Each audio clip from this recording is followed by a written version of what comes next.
আচ্ছা, তো আজকে আমাদের বাড়ির কাছাকাছি খুব একটা গুরুতর একটা ঘটনা ঘটেছে, and you all need to know about that thing. আর সেই ঘটনাটা হলো এটাই যে একটা কুকুরের উপর খুব বাজে লেভেলের টর্চার করা হচ্ছিল। So I had to go there and rescue that baby. And the thing is that ki generally when this kind of thing happens around me particularly, I take it very personally. Trust me, I take it very personally. And anyway, so পয়েন্টে আসি, মুদ্দাতে আসি।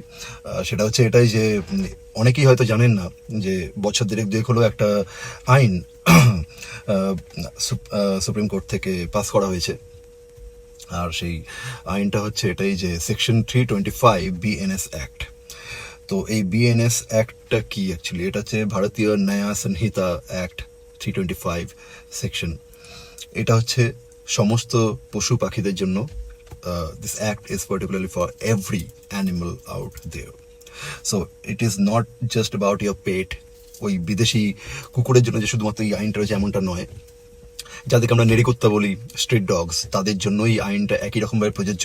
আর not just dogs, cats, তো stray dog যারা আছে, স্ট্রে cat যারা আছে, including snake's, rare রিপটাইলস, গরু, ছাগল, মানে যত রকমের পশু আছে, যত রকমের জন্তু আছে, সবার জন্যই একটা একই রকমভাবে প্রযোজ্য, একই রকমভাবে এফেক্টিভ।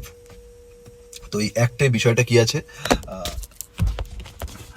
তো বিষয়টা এটাই আছে যে যদি যে অ্যাকিউজড আছে তাকে এরকমভাবে ধরা হয় যে সে কোনো একটি পশুর ওপরে নির্বিশেষে কোনো একটি পশুর ওপরে কোনো রকমের কোনো অত্যাচার করছিল বা সেই পশুটিকে সে হত্যা করেছে, তাহলে তাকে সেই পার্টিকুলার সেকশন 325 ধারাতে গ্রেফতার করা হতে পারে এবং তাকে গ্রেফতার করার জন্য কোনো রকমের কোনো ওয়ারেন্টের প্রয়োজন পড়বে না। তো আপনারা গিয়ে যদি থানায় রিপোর্ট করছেন যে আপনি দেখেছেন প্রমাণসহ এই পার্টিকুলার কিছু মানুষকে বা কাউকে, বা সে ছেলে হতে পারে, মেয়ে হতে পারে, যে কেউ হতে পারে, কোনো জন্তুর ওপরে বা কোনো পশুর ওপরে কোনো রকম কোনো অত্যাচার করছে, আপনি যদি রিপোর্ট করছেন গিয়ে থানাতে, তো থানার যারা দায়িত্ব রয়েছে তারা ইমিডিয়েট অ্যাকশনে তাকে অ্যারেস্ট করতে বাধ্য। এটা আমি বলছি না, এটা ভারতীয় আইন ধারা বলছে, ঠিক আছে? আর তাহলে এবার বিষয়টা হচ্ছে এটাই যে যদি তাদেরকে অ্যারেস্ট করা হয় বা গ্রেপ্তার করা হয়, তারপরে কি, তাহলে পানিশমেন্টটা কি আছে তাদের? তো পানিশমেন্টটা শুনে রাখুন খুব ক্লিয়ারলি। পানিশমেন্ট আছে তাদের 5 বছরের সশ্রম কারাদণ্ড অথবা ফাইন।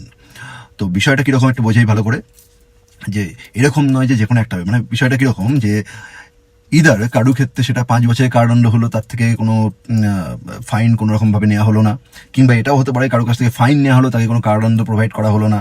আবার এটাও হতে পারে বা এরকমও হতে পারে যে তাকে কারাদণ্ডও দেওয়া হলো এবং তার থেকে ফাইনও আদায় করা হলো। তো এটা পুরোটাই ডিপেন্ড করছে সেই যে পার্টিকুলার মামলাটি বা যে পশু হত্যা বা পশু অত্যাচারের জন্য মামলাটা শুরু হয়েছে বা চলছে, সেই পার্টিকুলার মামলাটি ইন্টেন্সিটি কতটা রয়েছে, মানে যে পশুটির উপর অত্যাচার করা হচ্ছিল সেই অত্যাচারটা কতটা ইন্টেন্স, যেভাবে সেই পশুটিকে হত্যা করা হয়েছে সেটা কতটা ইন্টেন্স। সব থেকে বড় প্রশ্ন যেটা অনেকে মাথাতেই আসতে পারে সেটা হচ্ছে এটাই যে যদি ফাইনের ব্যবস্থা আছে তাহলে ফাইনটা কত টাকার ফাইন? ওয়েস্ট বেঙ্গলে একটা ফাইন, দিল্লিতে একটা ফাইন, মুম্বাইতে একটা ফাইন, এরকম কি? না, এরকম কোনো ব্যাপার নেই। ফাইনে কোনো অ্যামাউন্ট বলা হয়নি, কারণ ফাইনটা নির্ধারিত করা হবে কেসটা চলাকালীন, কেসের ইন্টেন্সিটি, যে পশুটিকে হত্যা করা হয়েছে কিংবা যে পশুটির উপর অত্যাচার করা হয়েছে সেই পশুটির যে কন্ডিশন এবং সেই কন্ডিশনে কোন কতটা ইন্টেন্স লেভেলে সেই পশুটা আহত হয়েছে বা মৃত হয়েছে তার উপর ডিপেন্ড করে জরিমানা নির্ধারিত করা হবে।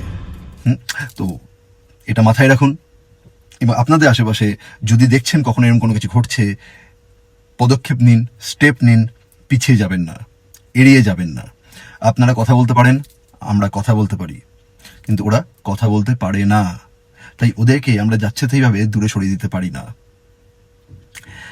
তাই যারা পশু পাখির উপর অত্যাচার করে, পেটায়, মারে, গরম জল ফেলে দেয়, গরম তেল ফেলে দেয়, লাথি মারে, অনেকে জাস্ট মজা পাওয়ার জন্য লেজ কেটে দেয়, বাঁশ দিয়ে পেটায়, করবেন না, সাবধান হয়ে যান, করবেন না।